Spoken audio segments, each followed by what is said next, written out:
Something Sound. In SoundSpeed Sound Advice, episode number 122, entitled How to Find Quality Earbuds and Loudspeakers Online, amongst other things, we do a search on Amazon and see what comes up when you do a search for earbuds. And one of the ones that I came across had a 5-star rating with a lot of 5-star ratings. And so that kind of made me wonder if it was any good or not, especially because I said, you know what, I would probably check these things out. Well, obviously, I didn't research it or go into the comments and follow the instructions that I was saying to do. All I did was said, you know what, I would actually check these out. But there were a couple people that sent me messages and wrote in the comments below saying, how can you endorse something that you don't even know and you haven't even heard?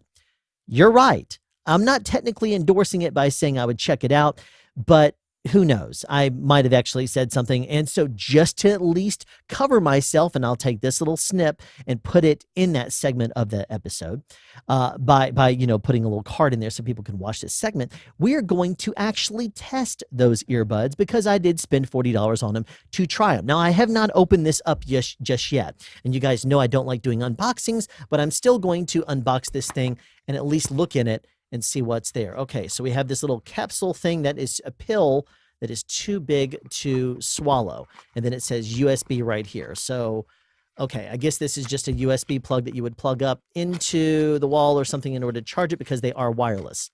Okay. Okay, so it has extra little earbud things and it has a USB. Okay, great. So technically we have unboxed this thing, but I don't like unboxings. This is a micro USB to a USB-A. Now, here is the goodies right here. And I would hope that it would at least be charged up enough for me to try. So if I press this and hold this, hopefully it would actually connect. I don't know. I've never used these things before. Maybe you have to charge them up before you do. I would really, really hate that because that would mean that I would have to do this segment and record it a different day. So I'm going to try to press and hold on both of these. You're not doing anything? It doesn't really come with instructions, does it? Well, I guess it does. Oh, what do you know? The light came on. Okay, so this light's on. Chances are that means you have to press and hold this one, and this light will come on too. Or maybe that's the controller, or regardless. Okay, so here is my phone. I'm going to see if I can connect up to it via Bluetooth. So you're going to watch me happily go through and find, oh, geez, I pressed the wrong button. I'm connecting up to my Trex Titanium Aftershock, so that's not what I want to do. Okay, so it says it's now connected. It only took a couple of moments, and the problem that I ran into is it was connecting to a different device that I have sitting right here at the table. So now I'm going to plug each one of these things up into my ear. Does it really matter which one? I don't know, but the one that has a light on it, I'm going to go ahead and plug into my left ear, and the other one I'm going to plug into my right ear. Sorry about the awesome hair that you see in front of me. Now, I'm going to go ahead and, just for the fun of it, play an episode of Sound Speeds into my ear because obviously I have the rights to that. And let's see what happens. What would be a good episode? Let's test my T-Bone microphones, the 2 shotguns. So, turning this up. Okay, so it's only in one ear because I guess that one's lit up right there. Now, if I press this, power on, pairing.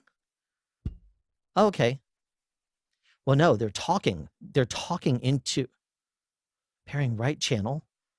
The 2 ears were talking separately. This one is pairing and it says this one's paired. This one says I found it or whatever. So now I guess it has to pair each one of them separately. I've never done Bluetooth headphones or earbuds before. So let me see. If I go into my Bluetooth, how many devices has it connected to? 0. That's awesome. Okay, available devices. There's one. I'm going to go ahead and pair it to that one. And it says pairing successful. Okay, so I'm connecting up to both devices now because I guess it has to have it has IP010A and IP010AR. I guess AR is right. That is my genius right there. So, okay, so it connected up to the one. Now let's try.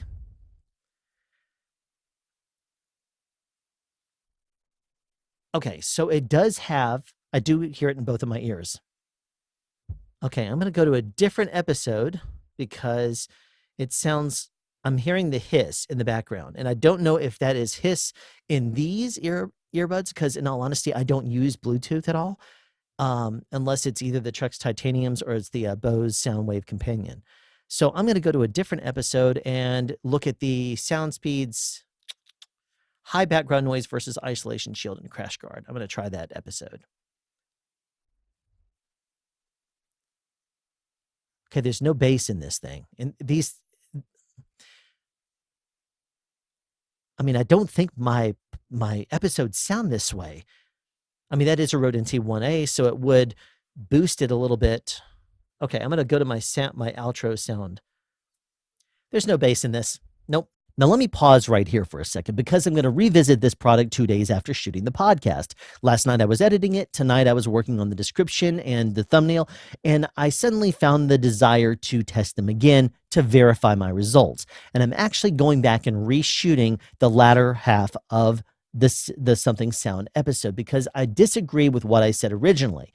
And the reason I think I can do that and get away with it is because I don't think I had the earbuds in all the way. When you stick them in your ears, it doesn't really want to hold on all the way unless you jam them in. Now, granted, I don't mean like jam it all the way in until it's like messing with the tympanum in the back of your ears. No, what I mean is that you just basically put it in your ears until it makes a little seal, because the little bits of rubber that are on here, they need to make a seal and block out the outside world and basically make it airtight.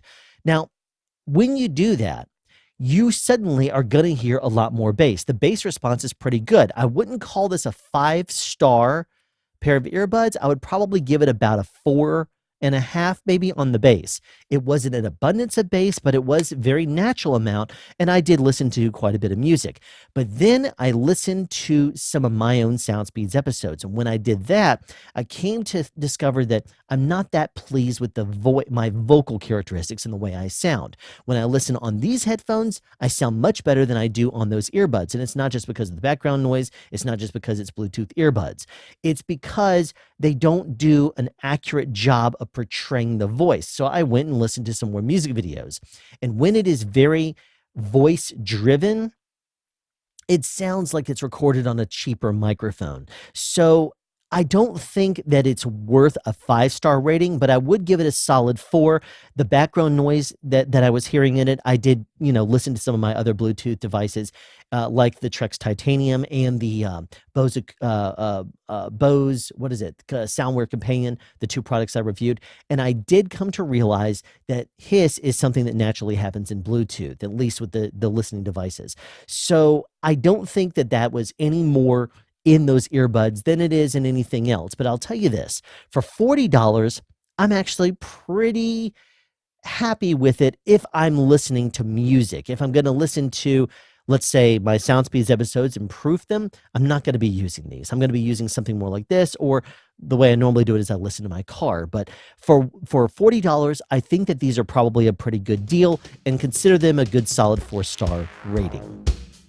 Have a question you'd like answered or want to add something? Be sure to write it in the comment section down below. You can also make a suggestion for future topics of discussion. Again, comment section down below, or you can email me at soundspeeds@yahoo.com. Be sure to subscribe and turn on notifications so you won't miss out on future sound advice.